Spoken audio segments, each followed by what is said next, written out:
পলাশপুর নামে একটি গ্রাম ছিল, যেখানে সবাই সুখে শান্তিতে দিন কাটাতো। সেখানে বিট্টু নামের একটা লোক ছিল। সে ছিল খুব গরিব, কিন্তু খুব দুষ্টুও ছিল। বাজারে তার একটা ধাবা ছিল, যার নাম ছিল বিট্টুর ডিম ম্যাগির ধাবা। বিট্টুর গায়ের রং ছিল খুব কালো। বিট্টুর জীবনে কোনো সুখ স্বাচ্ছন্দ্য ছিল না। মানে তোমরা বুঝতেই পারছো যে বিট্টু নিজের জীবনে খুব একাকিত্ব অনুভব করত। ওকে দেখে মেয়েরা দূরে পালাতো।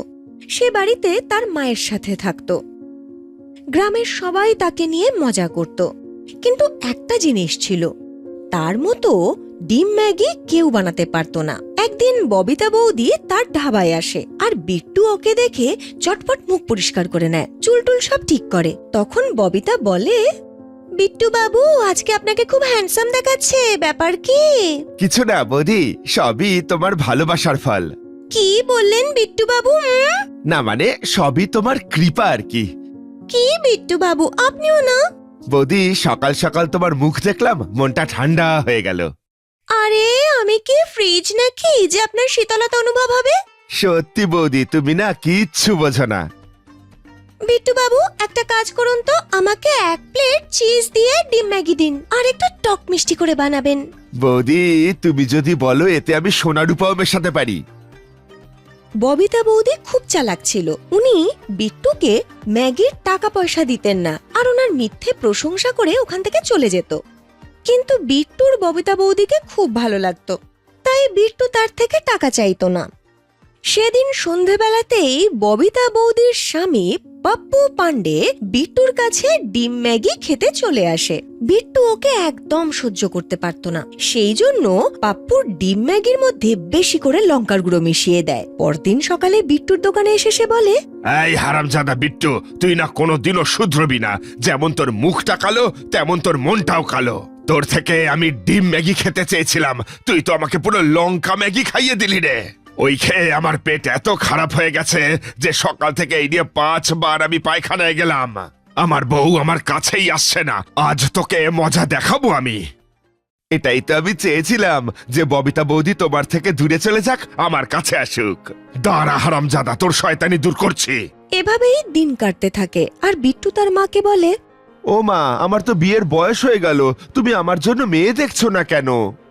আরে বিট্টু, তোর ছবি আমি যে মেয়েকেই দেখাই সে আগেই মানা করে দেয়। কেউ কেউ তো আবার আমার থেকে উল্টে পণ চায়, জানিস? তাহলে কি আমার বিয়ে হবে না মা? আমি অবিবাহিতই থাকবো। আমার মধ্যে এমন কি কম আছে? ওরে বাবা, তুই চিন্তা করিস না, কাল আমার সাথে মন্দির চ, সেখানে সম্মেলন আছে, ওখানে তোর নামটাও না লিখিয়ে দেব। ওই সম্মেলনে অনেক মেয়েরা আসবে, তুইও একটা না একটা মেয়ে ঠিক পাবি। পরদিন সকালে তৈরি হয়ে বিট্টু তার মাকে ডেকে বলে, ও মা, চলো না, মন্দির থেকে আমায় ধাবাতেও যেতে হবে তো। আরে বিট্টু, আজ এত তাড়াতাড়ি উঠে গেলি যে, মনে হচ্ছে বিয়ের তোর খুব তাড়া, আর তোর সইছে না বুঝি? হ্যাঁ মা, শুভ কাজে দেরি কিসের? দুজন মন্দিরে চলে যায়। মন্দিরে গিয়ে বিট্টু নিজের নাম লিখিয়ে দেয়। তখন প্রিয়া নামের একটা মেয়েও নিজের নাম লেখা ছিল। অত সুন্দর ফর্সা মেয়েকে দেখে বিট্টু ধরে নেয় ওকে পছন্দ এই মেয়েটা করবে না। কিন্তু প্রিয়ার বিট্টুকে খুব পছন্দ হয়। ওদের দুজনের বিয়ে হয়ে যায়। বিয়ের পর প্রিয়া বিট্টুকে বলে, হ্যাঁ গো, আমি শুনেছি তুমি নাকি খুব ভালো ডিম ম্যাগি বানাও, আমিও খাবো। নিশ্চয়ই খাওয়াবো। শোনো না, আজ এক কাজ করো, তুমি আমার সঙ্গে ধাবাতে চলো। আমার ধাবাটাও তোমার দেখা হয়ে যাবে, আমার হাতের ডিম ম্যাগিও খাওয়া হবে।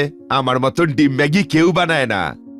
ওহ, আর বলো না, আর বলো না, ডিম ম্যাগির কথা শুনে আমার জিভে জল চলে এলো। চলো চলো, আজ বাড়িতে অত কাজও নেই। বিট্টু যেই প্রিয়াকে বাজারে নিয়ে যায়, প্রিয়া তখন কয়েকটা জিনিস কিনছিল। বিট্টু তখন একটু এগিয়ে যায়, সেখানে তার বন্ধু রমনের সাথে তার দেখা হয়। সে তখন ওকে বলে, কিরে বিট্টু, অনেকদিন পর তোর সাথে দেখা হলো। কি ব্যাপার, বিয়ে শাদী করলি নাকি এখনো অবিবাহিত? যা বাবা, এসব কি বলছিস রে রামু? তোকে তো বিয়ের কার্ড পাঠালাম, তুই তো এলি না রে। ওদের দুজনের মধ্যে এই কথাবার্তা হচ্ছে। তখনই পেছন দিক থেকে প্রিয়া বিট্টুকে ডাকে। রমন তখন ওকে দেখে বলে, এ কি রে বিট্টু, কে এই মেয়েটা? কি সুন্দর দেখতে। এই শোন না, আমার সাথে একটু কথা বলিয়ে দে না, আমার খুব পছন্দ। আরে ওটা তোর বৌদি হয় রে। সে কি রে, এ কি বলছিস তুই ভাই? তুই তো লটারি পেয়ে গেছিস। এত সুন্দর বউ পেয়েছিস। কিন্তু একটা কথা ভাই, তোকে ওর স্বামী বলে মনে হচ্ছে না, মনে হচ্ছে তুই ওর চাকর। দেখ ভাই, মনের কথাটা মুখের উপর বলে দিলাম, মনে করিস না কিছু। এই শুনে বিট্টুর মন খারাপ হয়ে যায়। সে প্রিয়াকে নিয়ে নিজের ধাবায় যায়। প্রিয়াকে নিজের হাতের স্পেশাল ডিম ম্যাগি খাওয়ায়। প্রিয়ার সেই ডিম ম্যাগি এত ভালো লাগে, প্রিয়া ওকে বলে, হ্যাঁ গো, কি ভালো ডিম ম্যাগি বানিয়েছো, আমার আজকে দিনটা দারুণ কাটবে। শোনো না, আমিও শিখবো এরকম ডিম ম্যাগি, শেখাবে তো? এই দেখো, তুমি কিছু চাইবে আর আমি তা শুনবো না? তুমি হলে আমার প্রাণ, তোমার জন্য আমি জীবন দিতে রাজি। শোনো না, আমি বলছিলাম কি, বাড়িতে তো সেরকম কোনো কাজ থাকে না, আমি কি তোমার সাথে ধাবায় আসতে পারি? আমি এখানে তোমাকে সাহায্যও করব আর তোমার হাতে ডিম ম্যাগিও খাবো। ঠিক আছে, যেমনটা তোমার ইচ্ছে। প্রিয়া ধাবায় আসছিল বলে বিট্টুর বিক্রি বেড়ে যায়। একদিন বিট্টুর ধাবার কাছে তার প্রতিবেশী শঙ্কর আর বিরজু এসে বলে, দেখেছিস শঙ্কর, বিট্টুর বউটা কি ফর্সা, কি সুন্দরী। আর আমাদের বিট্টু তো একদম কয়লার থেকেও কালো। প্রিয়া ওকে বিয়ে করলো কেন? যা বলেছিস বিরজু, এ যেন একেবারে বাদরের গলায় মুক্তোর মালা। ওর বউয়ের সামনে ওকে পুরো কার্টুনের মতো লাগে। এইসব বিট্টু শুনে ফেলে আর ওর খুব খারাপ লাগে। ও প্রিয়াকে নিয়ে বাড়ি চলে যায়। ধীরে ধীরে দুজনের মধ্যে দূরত্ব বাড়তে থাকে। একদিন সন্ধেবেলায় বিট্টু নিজের ঘরে একা বসে থাকে। তখন প্রিয়া সেখানে এসে বলে, হ্যাঁ গো, তুমি একা বসে আছো কেন? আমি কি খানিকক্ষণ একাও বসে থাকতে পারি না? এতেও তোমার অসুবিধা হয় বুঝি? আরে তুমি এভাবে বলছো কেন? আমি তো এমনি জিজ্ঞেস করলাম। ঠিক আছে, তুমি যাও এখান থেকে, আমাকে একা থাকতে দাও। হ্যাঁ গো, কি হয়েছে তোমার? আমার সাথে এরকম ব্যবহার করছো কেন? আমি কি করেছি? প্রিয়া, তোমার সাথে আমি কোনো কথা বলতে চাই না, তুমি আমাকে একা থাকতে দাও। প্রিয়া সেখান থেকে চলে যায় আর নিজের শাশুড়ির কাছে গিয়ে বলে, মা, আমার কিচ্ছু মাথায় আসছে না যে ওর কি হয়েছে। কয়েকদিন ধরে দেখছি আমার সাথে ঠিক করে কথা বলে না। আমি জানি না আমার কি দোষ হয়েছে। আসলে কি বলো তো মা, ছোট থেকেই সবাই বিট্টুকে নিয়ে মজা করত।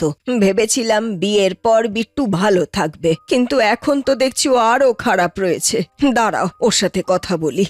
প্রিয়ার সামনেই বিট্টুর মা বিট্টুকে ডাকে এবং বিট্টুকে সব কথা জিজ্ঞেস করে। সব শুনে বিট্টু বলে, জানো মা, আমাকে আর প্রিয়াকে নিয়ে না সবাই হাসাহাসি করে, বলে যে প্রিয়া এত ফর্সা আর আমি এত কালো, আমাদের একদম মানায় না। এসব আমার আর ভালো লাগছে না মা। বাবা, প্রিয়া তোকে খুব ভালোবাসে আর তুইও তো ভালোবাসিস। অন্যের কথা শুনে নিজেদের সম্পর্ক খারাপ করিস না। হ্যাঁ মা, একদম ঠিক কথা বলেছেন। তোমার গায়ের রঙের সাথে আমার কি সম্পর্ক? আমি তো তোমার মন দেখে তোমাকে ভালোবেসেছি। সবাই তো তোমাকে বিয়ের আগেও কথা শোনাতো, এখনো বলছে। তাদের কথা শুনে আমাদের সম্পর্ক খারাপ করছো কেন? নিজের বউয়ের এই সমস্ত কথা শুনে বিট্টু নিজের ভুল বুঝতে পারে। ও তখন বুঝে যায় যে কিছু তো মানুষ বলবে, তাদের কাজই বলা। ছাড়ো সবাইকে পাত্তা দেওয়া, সবাইকে একসাথেই তো থাকতে হবে। বিট্টু নিজের স্ত্রীকে সঙ্গে নিয়ে তার ডিম ম্যাগির ব্যবসাটাকে বাড়ানোর দিকে মন দেয় আর নিজের সাফল্য দিয়ে সবাইকে চুপ করিয়ে দেয়। নইলেনপুর গ্রামে ভোলা তার দুই ছেলে অনিল আর সুনীলের সাথে বাস করত। ভোলার স্ত্রী 5 বছর আগেই গত হয়েছেন। তারপর থেকে ভোলাই তার দুই ছেলেকে বড় করেছে। তার ছেলেরাও এখন বড় হয়ে গেছে। ওরা গ্রামেই মটন কষা আর রুমালি রুটির দোকান খুলেছে। ওরা মটন কষা আর রুমালি রুটি ওদের দাদুর থেকে রান্না করা শিখেছে। ওদের এই মটন কষা আর রুমালি রুটি খেতে ছিল অত্যন্ত সুস্বাদু। সবাই ওদের এই মটন কষা আর রুমালি রুটি খেতে খুব ভালোবাসতো। সবাই অনেক দূর দূর থেকে আসতো ওদের কাছে এই খাবারটা খেতে। এই দোকানটা চালাতে সবাই মিলেমিশে কাজকর্ম করত। একদিন এক গ্রাহক ওর কাছে এলো আর বলল, এই যে ভোলা দাদা, দাও দেখি মটন মশলা আর গোটা কয়েক রুমালি রুটি। হ্যাঁ দাদা, বসুন, এক্ষুনি দিচ্ছি। অনিল, তাড়াতাড়ি একটু মটন মশলা গরম করে দাদাকে খেতে দাও। 1 মিনিট বাবা, এক্ষুনি দিচ্ছি। অনিল গ্রাহককে মটন কষা আর রুমালি রুটি খেতে দিল। যেই গ্রাহক মটন কষা আর রুমালি রুটি খেলো, সাথে সাথে বলল, সত্যি দাদা, এই তোমার মটন মশলা আর রুটি খেলে না একেবারে আমার প্রাণ ভরে যায়। তোমার খাবারের না স্বাদ অপূর্ব। এই গ্রামে একমাত্র তোমার দোকানেই মটন মশলা আর রুমালি রুটি পাওয়া যায়, কিন্তু শহরে তো অনেক মটন মশলা আর রুমালি রুটির দোকান। আমি খেয়ে দেখেছি, এই স্বাদ কোথাও নেই। তোমার হাতের জাদুই আলাদা। আমি তো সুযোগ পেলেই তাই তোমার দোকান থেকে মটন মশলা আর একটু রুমালি রুটি খেয়ে যাই। দাদা, আপনাকে অনেক ধন্যবাদ। আমি সত্যি মন প্রাণ দিয়ে চেষ্টা করি ভালো মটন মশলা আর রুমালি রুটি বানাতে, যাতে আমার রান্নার স্বাদ একই থাকে। গ্রাহক খাবার খেয়ে টাকা দিয়ে সেখান থেকে চলে যায়। তখন ভোলা সুনীলকে বলে, সুনীল, মটন মশলা শেষ হতে এলো। মটন মশলার জন্য একটু মশলা বানিয়ে ফেল বাবা। ও বাবা, এই কিছুক্ষণ আগেই তো আমি সব ময়দা টয়দা মাখলাম। আমি খুব হাঁপিয়ে গেছি। আমি কি একটু আখের রস খেয়ে আসি? দাদা তো আছে দোকানে, বানিয়ে নেবে মশলা। আরে কিন্তু সুনীল, কোনো ব্যাপার না বাবা, তুমি ওকে যেতে দাও না, আমি করে নিচ্ছি। এই বলে সুনীল সেখান থেকে চলে যায়। আর অনিল মটন কষা বানানোর জন্য মশলা পিষতে শুরু করে। রোজ এরকমই হতো। অনিল তার বাবার সাথে খুব পরিশ্রম আর মন দিয়ে কাজ করত, কিন্তু সুনীল সব সময় কাজ থেকে পালাতো আর তার নিজের কাজ অনিলের কাঁধে চাপিয়ে দিয়ে পালিয়ে যেত।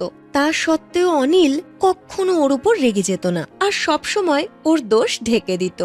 উল্টে ছোট ভাইকে ছেলে মানুষ ভেবে ওর ভাগের সমস্ত কাজ নিজেই করত। এভাবেই সময় কাটতে লাগলো। একদিন এই দুই ভাইয়ের বিয়েও হয়ে যায়। তাদের বউয়েরা বাড়িতে আসে।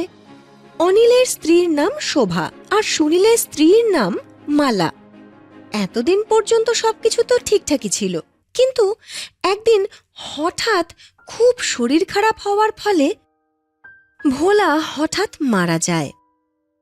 ভোলার মৃত্যু হওয়াতে বাড়ির সবাই খুব ভেঙে পড়েছিল।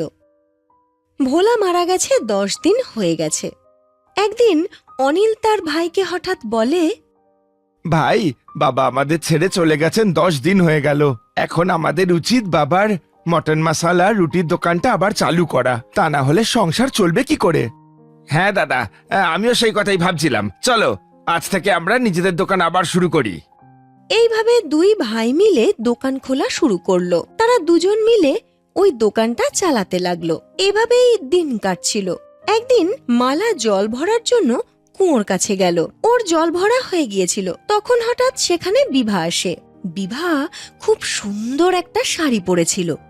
মালা ওকে দেখে বলে, আরে বা বিভা, তুমি তো কি সুন্দর শাড়ি পরেছ, মনে হচ্ছে এটা খুব দামি। হ্যাঁ মালা, এই শাড়িটা সুন্দর, কিন্তু এটা খুব দামি নয়। তুমি তো জানো না আমাদের গ্রামে সেলে শাড়ি বিক্রি হচ্ছে। সেই শাড়িগুলো শহর থেকে এসেছে এখানে, খুব কম দামে পাওয়া যাচ্ছে।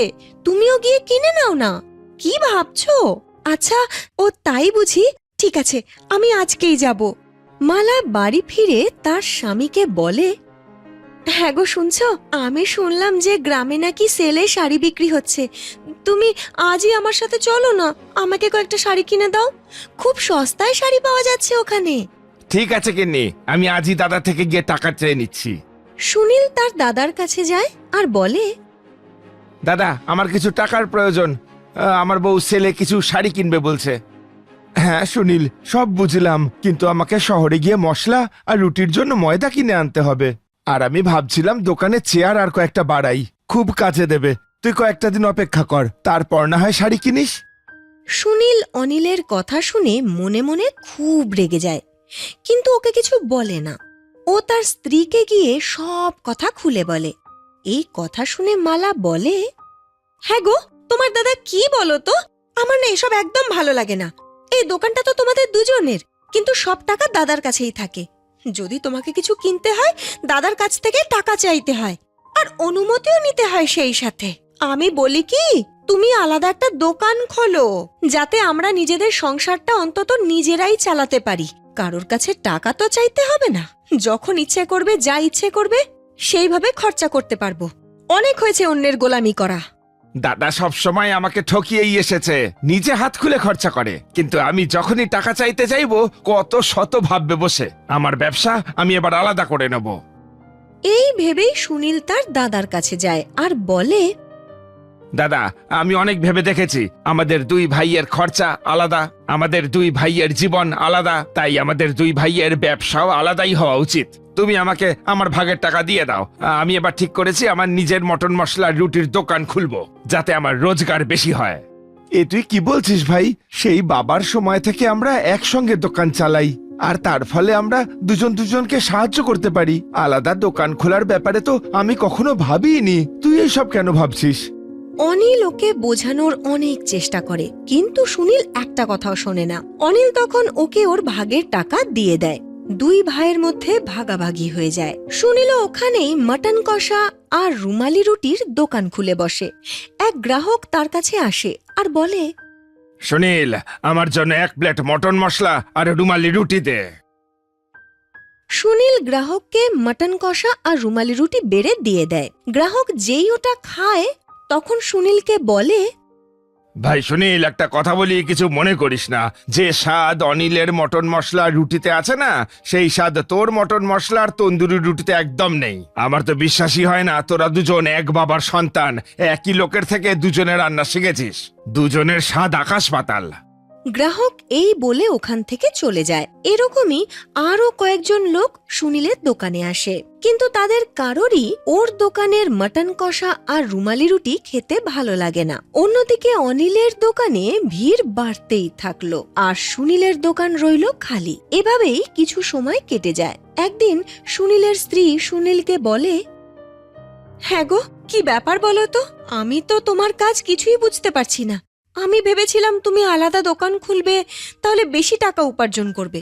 কিন্তু বেশি টাকা উপার্জন তো দূরের কথা, আমাদের তো সংসারও চলছে না। ঘরে চাল ডাল টুকুও নেই যে রান্না করব। আজ আমি রান্নাও করতে পারিনি।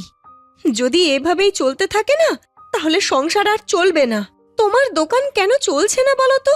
মালা, এই তোমার কথা মতো আমি দাদার থেকে আমার দোকানটা আলাদা করে নিলাম, কিন্তু সত্যি বলছি, এখন আমি একদম পরিষ্কার বুঝে গেছি যে বাবার সঙ্গে দাদাই বেশি সময় কাটাতো, আর তার ফলে দাদাই বেশি কাজ শিখেছে।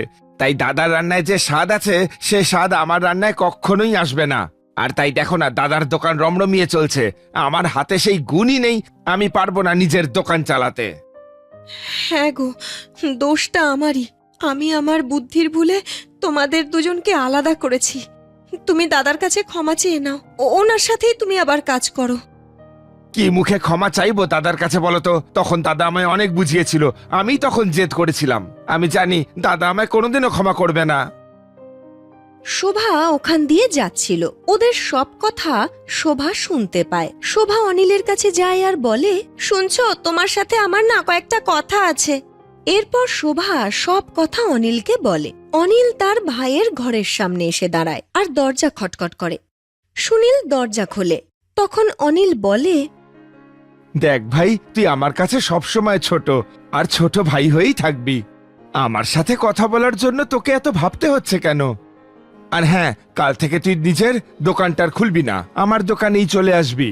আমরা আমাদের এই দোকানটা একসঙ্গে চালাবো, যাতে আমরা দুজনেই আরো বেশি রোজগার করতে পারি।